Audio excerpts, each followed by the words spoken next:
บรรยากาศตอนเช้า7 นาฬิกาหลังฝนตก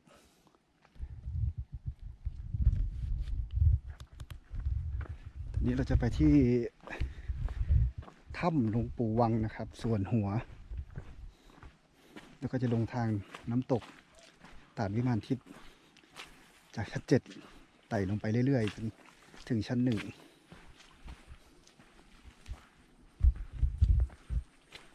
นี่เราออกมาจากตรงผาใจขาด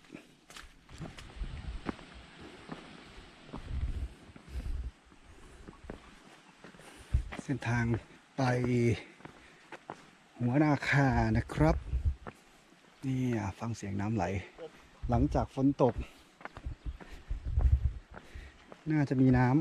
ำให้เราได้เล่นกัน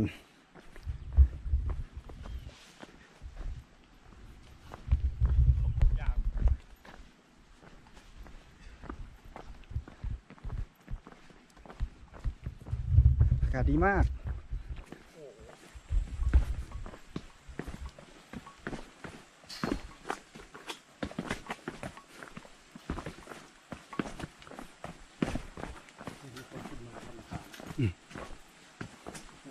มีคนขึ้นมาแล้วเหรอ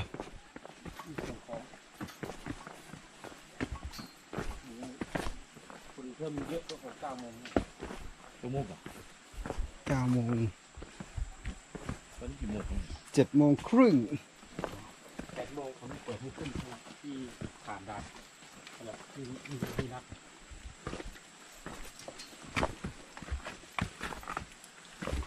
ระวังอันตราย9 โมงก็คือที่ทางนั้นนี่ไงนี่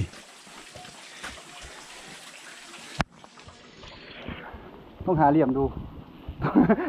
ต้องหามุมนี่นะครับ หัวที่1ที่เขาเจอกันโอ้สว่างยังมีแสง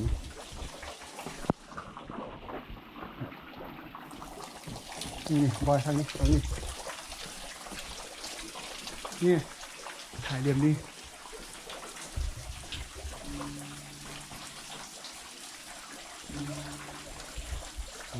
เหมือนนะคล้ายๆตัดหัวไปวางไว้ตัดหัวมาวางอันนี้ดูเป็นตาได้ไหมขายได้มีทั้งนั้นตรงนี้อันนี้จมูกนะ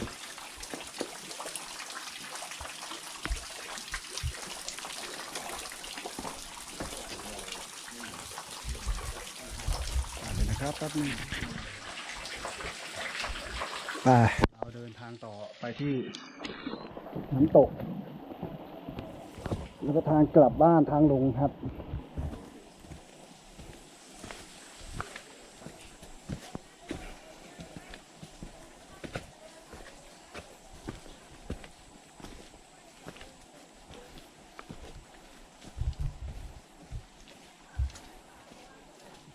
7:45 นาที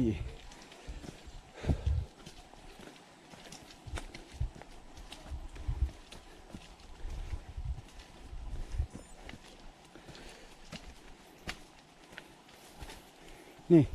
อันนี้ขึ้นไปทะลุข้างบนบ่อยนี่ทะลุตรงที่ห้องยางก็เป็นทางก็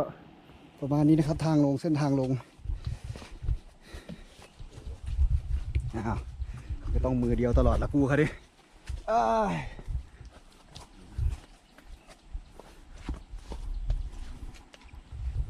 ไปเฮ้ยไป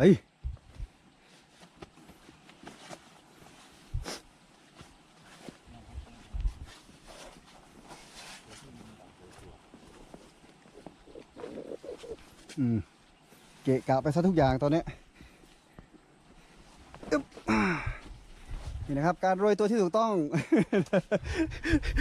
และที่ไม่ถูกต้องถูกต้องก่อนเลย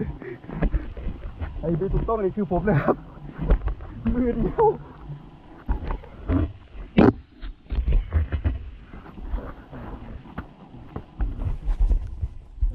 กระบังมานี่ครับมีทุกอย่างยกเว้นของที่เป็นประโยชน์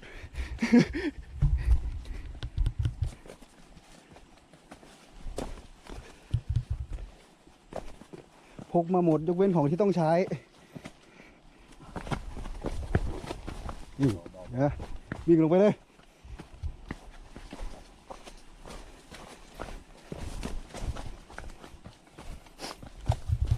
นี่นะครับเส้นทางเราโอ้โหก็ถุงมือนะฮะ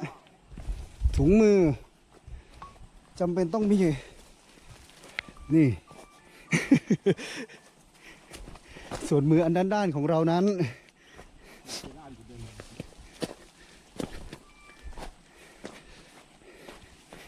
ณจุดนี้มีสัญญาณอินเทอร์เน็ต AIS กับ True Move นะครับแนะนำว่ามาเอาเสาขยายสัญญาณมาตรงนี้เถอะ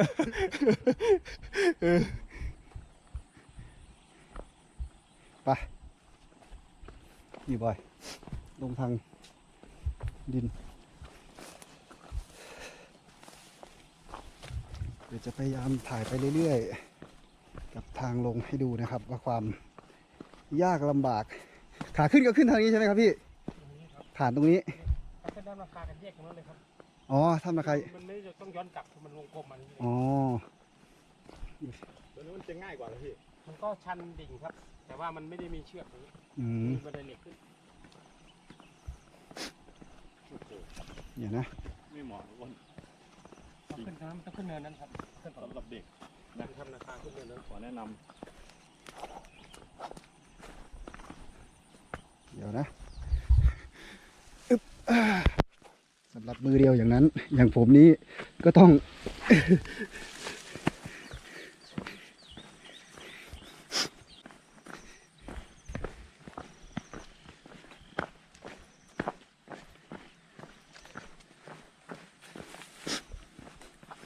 ส่วนหัว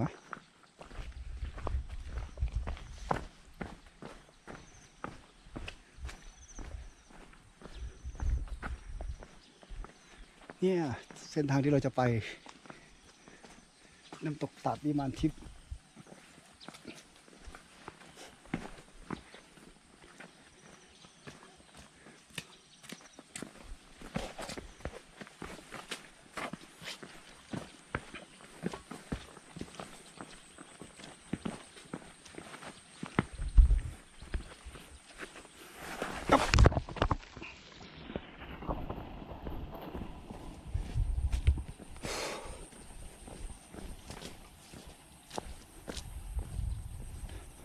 เจอกันใหม่มันไม่หลงเส้นนี้ยังไงครับถ้าไม่ออกนอกอย่างนี้มันก็ไม่หลงมีวงบอกใช่เพราะเส้นนี้มันที่เขาขึ้นเยอะๆขึ้นเส้นนี้แหละครับเส้นเปิดคือไม่มีหลงมันยากตรงดันกันตรงนี้โอ้โหที่บอกหากันว่าคนอ๋อตรงนี้เหรอฮะสายนี้ก็ทีนี้คนจะลงก็คนจะขึ้นอัดดันกันอยู่โอ้ที่วุ่นวายกันทั้งวันนี้ไม่เนี่ยผมจะไปหลงไหมเนี่ยโอ้โอมคิมนึกถึงโอมกับคิมเพื่อนใช้เท่านี้เลยช่องแคบนี่พอดีที่หลบอยู่ได้ตรงนี้แหละที่ของบ่อหากันโอ้อยู่บนอ้นที่ว่าเป็นไรแบบอ่ะอยู่หาแล้วก็ชั้นประมาณนี้800 เมตรแต่ไม่ได้ขึ้นผมว่ามันเหยียบง่ายกว่าเนี่ยเห็นป่ะพอเจอน้ำเจออะไรอย่างเงี้ยมันก็ลื่นรองเท้าตกรองเท้าแตกก็เห็นจอดอยู่ข้างทางเต็มเลยครับเมื่อก่อนไอ้เส้นวัดชัยมงคลอันนี้มีทริคนึงนะครับในการลงหันหน้าเข้าเนี่ยชุดนี่สำหรับคนที่จะลงง่ายกว่าขึ้นยังไงลงอย่างนั้นหรือถ้าอยากง่ายกว่านั้นก็โดดเลยให้ทำให้ดูไหมสไลด์ลงมา ภาษาอีสานเรียกว่าตะลูด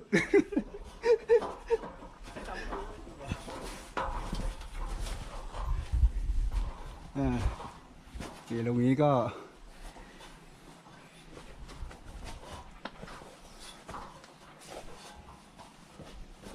ไม่ได้ลำบากเท่าไหร่นะ แต่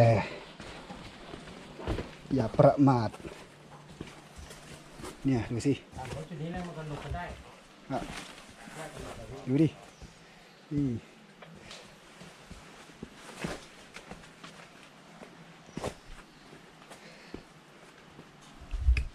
อับที่ผมต้องลงนี้เพราะใช้มือได้แค่ข้างเดียวครับ มือหนึ่งถือกล้อง อย่าหาทำ เห็นบ่อย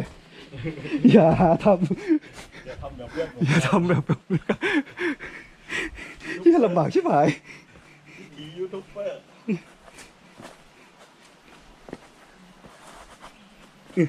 นี่เอ้ยวิธีการลง นี่ครับ ปลอดภัยสุดเนี่ยอย่างเงี้ย เอาเลยครับสาธิตการตะลุย นี่นะครับคือการตะลูดลง เหนื่อยนะครับ ดูนะครับดิ ทำมันเด็กใช่ไหม นี่ทำเหมือนเด็กนี่อันนี้สำหรับน่าจะคนแก่เนาะผู้ใหญ่อะไรอย่างเงี้ยที่ คนที่ใจรักจริงๆอ่ะแต่อายุไม่ถึงหรืออายุเกิน ก็ปลอดภัยอ่ะแต่ทรงเปี้ยนเลย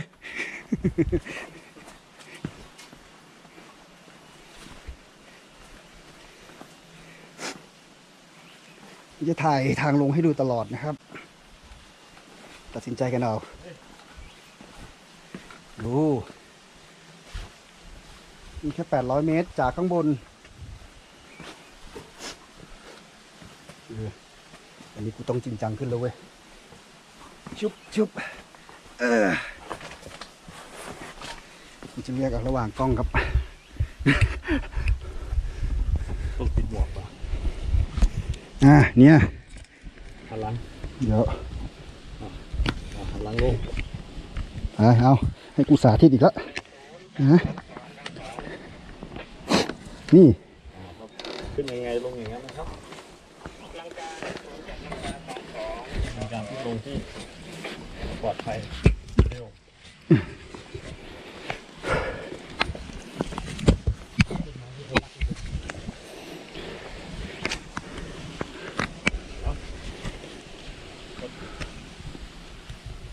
ลงมาเนี่ยที่การลงที่ถูกต้อง ใช่ไหมล่ะครับนั่งร้านบ่อยหน้างานมุมไหนคนนี้ ชุบโอ้ยนี่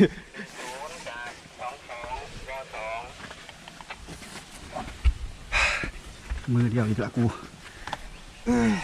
ไปต้นไม้หักไหม ถ้าขนาดนั้นก็ตกเยอะ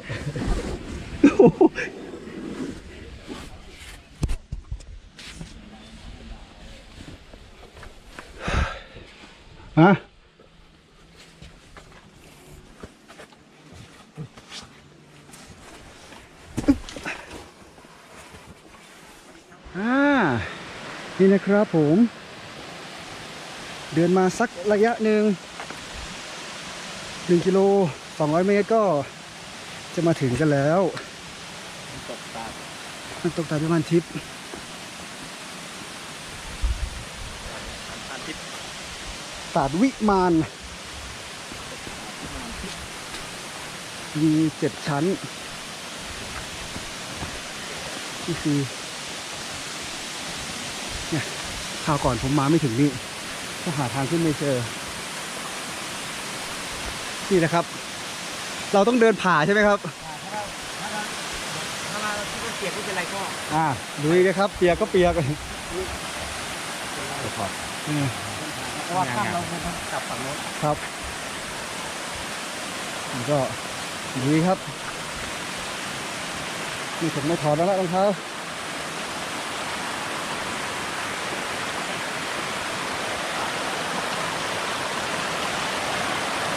เขาบอกว่า waterproof เลยใส่ลุยน้ำถึงแล้วนะครับโอ้ดูนู่นเอาดินี่ก็ไหนล่ะ แล้วก็ว่าเดินเข้าไปหาเลยครับผมถ่ายนี่เป็น ครับ ชั้นที่ 7 อันนี้คือชั้นที่ 7 ชั้นที่ 6สุดท้าย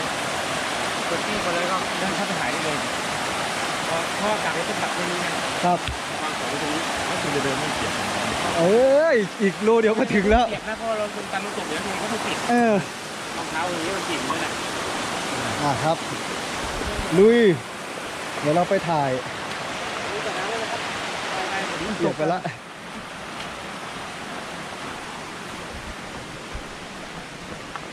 อับ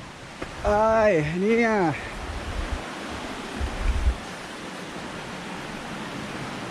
ว้าวลื่นโอ้ไกลอยู่นะอึ๊บไกลไม่เท่าไหร่หรอกมันลื่น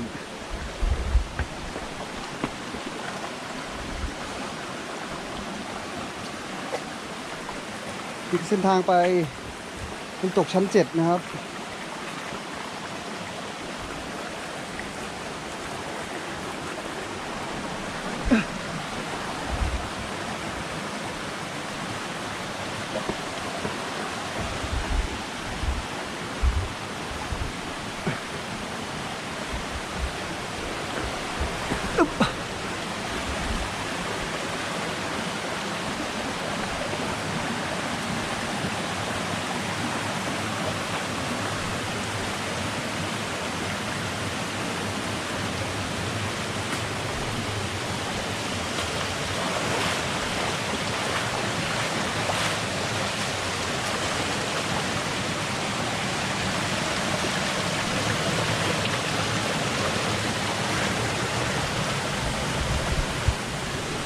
ครับ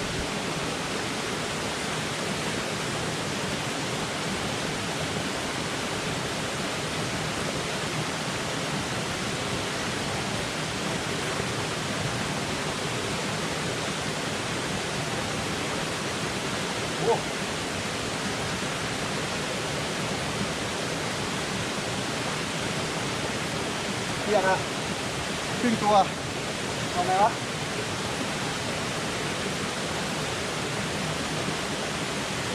ไปดีไหม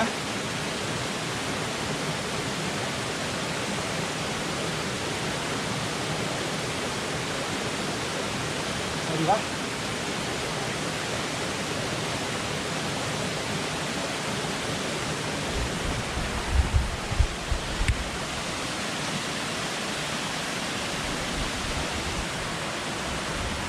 คนเดียวแล้วกูโทรศัพท์ด้วยเอาไงอ่ะ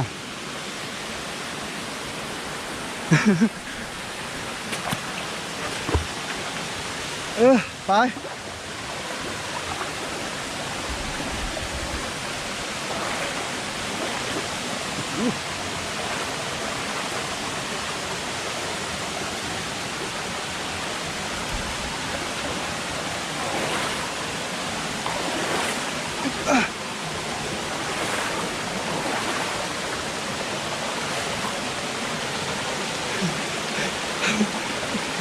ไม่รู้ว่าทางนี้เป็นใช่ทางมาหรือเปล่า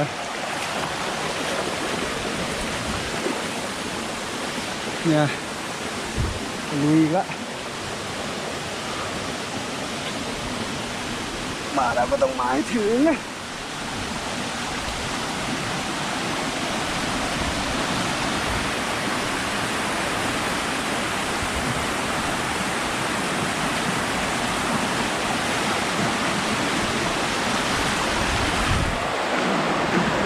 โอ้โหเป็นยังไงวะ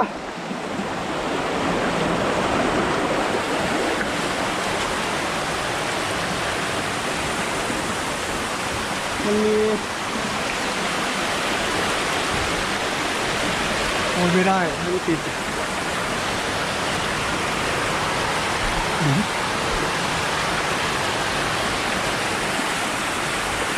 ได้ไหม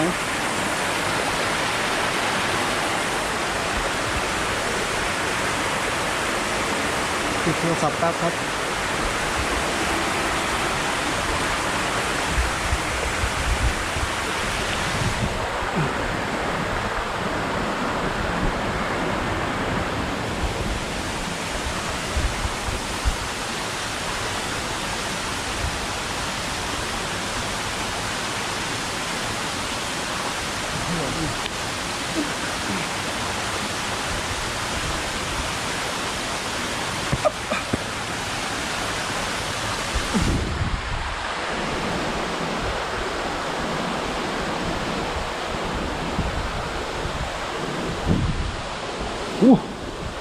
เยอะยากไปเรื่อย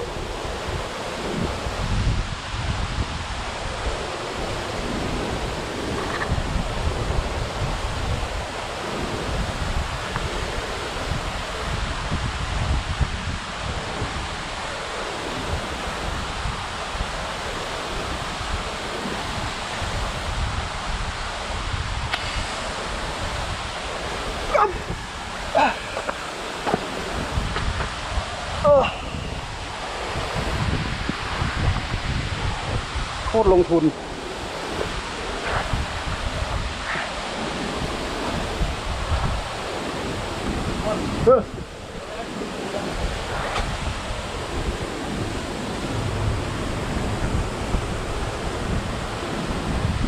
มาก็ดีแล้วจะได้ยืนกล้องให้กู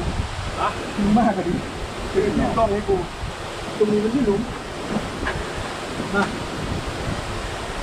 ยืนโดด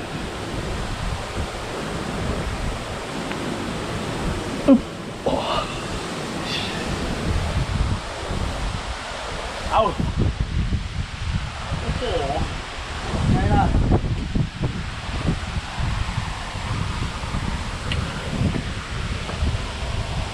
ถ้าไม่มาหน้านี้อ่ะคนจิบจ้าทีนี้เราค่อนข้างโชคดีนะครับฝนตกเมื่อกี้นี้มันก็เลยมีน้ำให้เราดูแบบนี้เยี่ย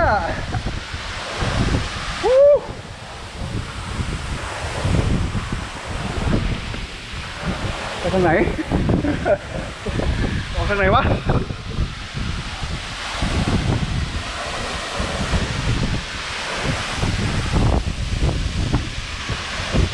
มาไปดิ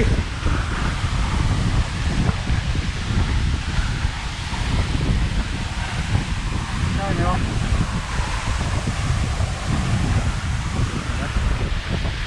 ถึงความปลอดภัย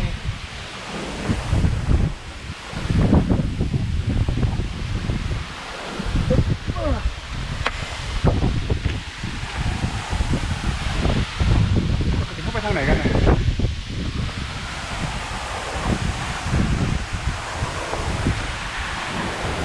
นี่ปกติเขาไม่มากัน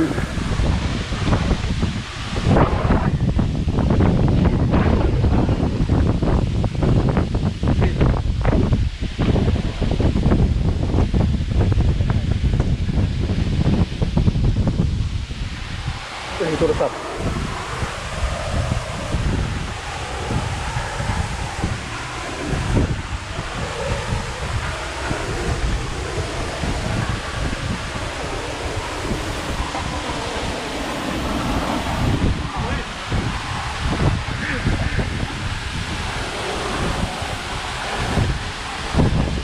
บ้าวะล่ะกูอยู่กำลังหาทางไปอยู่ดิ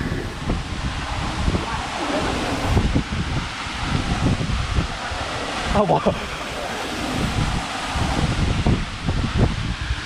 ไอ้เหี้ยกูลงมาทางยากเลยนี่อย่างเดียวเลยกูจะสองมือไม่ได้โทรศัพท์กูลงมาดิมันนี่ไม่ขอบน้ำอยู่อันนี้เฮ้ยปีนไปยังได้คอยครึ่งเอวเองครึ่งเอว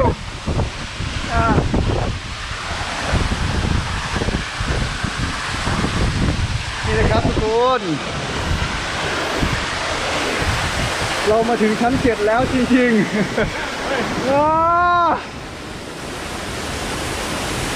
วู้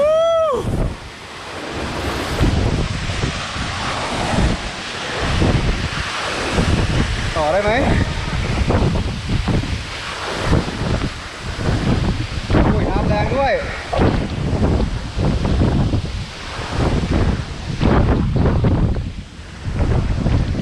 ผมกำลังจะพยายามไปต่อโอ้ยจะไม่ได้แล้วล่ะไม่ได้ละยาก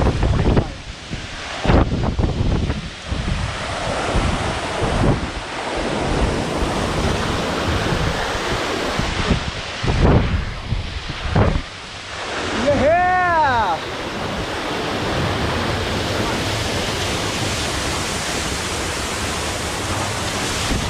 เฮ้สะใจเว้ย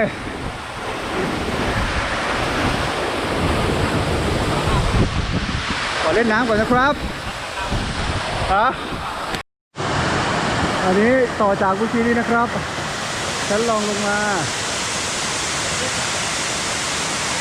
เป็นไงล่ะนี่น่าชั้น6ครับอ่ะวางของก่อน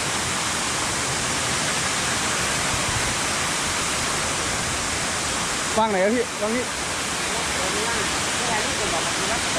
อ๋อครับเอาไว้ตรงนี้ก็ได้นะพี่กระเป๋า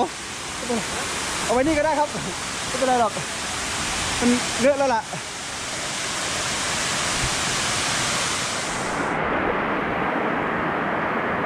โทรศัพท์อยู่ในกระเป๋าเป้ครับอยากหยิบมาถ่ายเดี๋ยวหยิบไม่ได้อะเอาเป็นคลิปแทนแล้วกันน้ำตกตาดวิมานทิพย์ตัดเก็บลงมา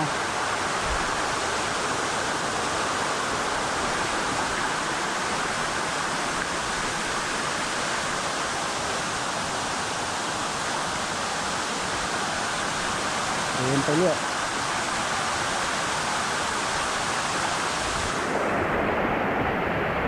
ไปเลยไปเลยอึ๊บ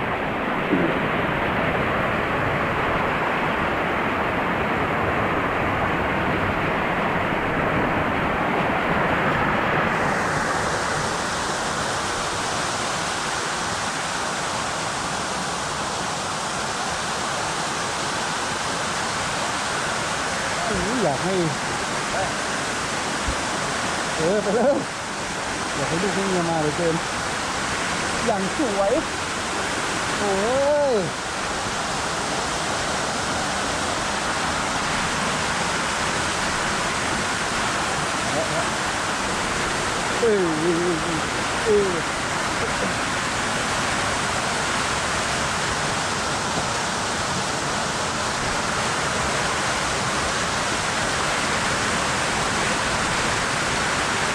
ผมได้ลำบากคือ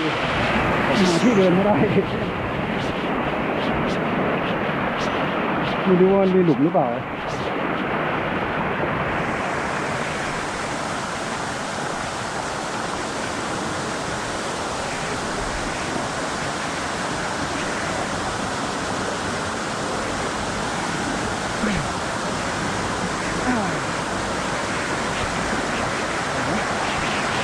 สวยมากเลย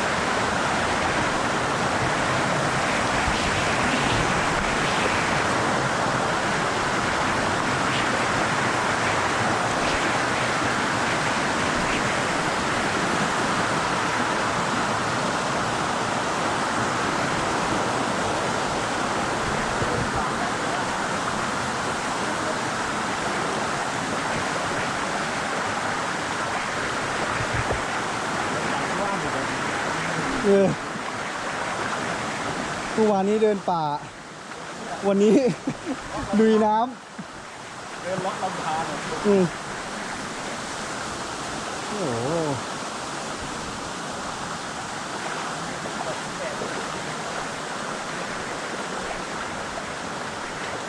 เปลี่ยนความคิด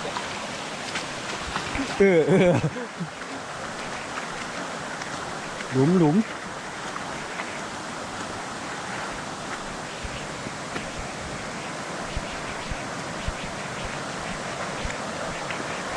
ฮ้ยบอย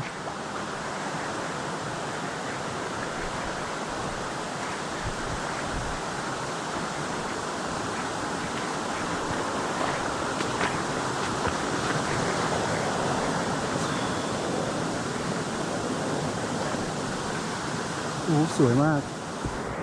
น้ำเยอะมาก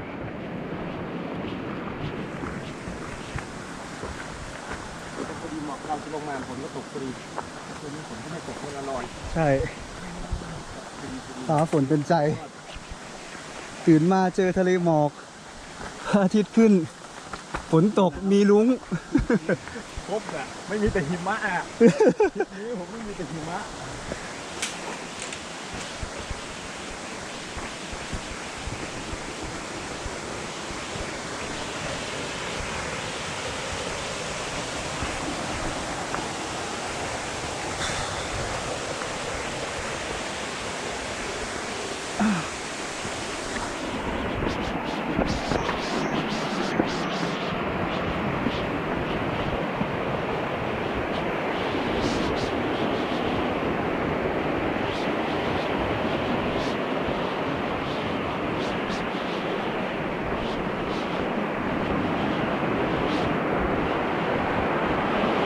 โอ้บอย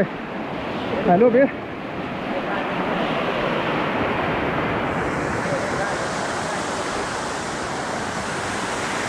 เราต้องรอเขาใช่ไหมฮะ